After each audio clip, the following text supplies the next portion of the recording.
এখানে আমি কোকোলা নুডলসটা রান্না করতেছি।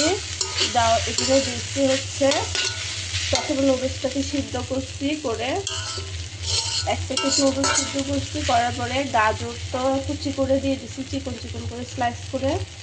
তারপর হচ্ছে কাঁচামরিচ, আর হচ্ছে এখানে নুডলস প্যাকেটে যে মশলাটা ছিল শুধু ওইটাই ব্যবহার করছি, আর চিলি সস টমেটো সস দুইটাই এখানে মিক্স করে ফেলছি আমি।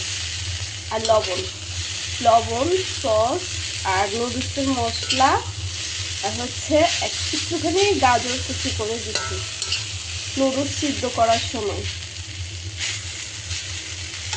কিন্তু এক্সট্রা কোনো সসের দরকার হবে না, যেটি কোনো ঝাল স্পাইসি হচ্ছে।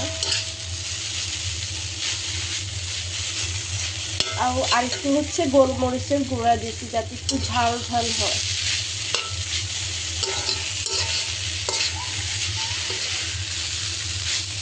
এই হচ্ছে আমার নুডলস রান্না শেষ পর্যায়ে।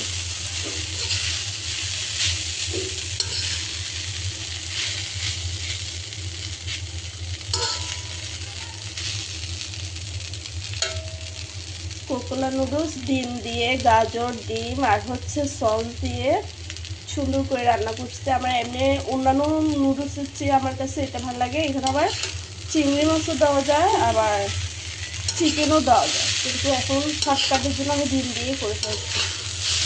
এটাও কিন্তু অনেক টেস্টি হয়। টাটা।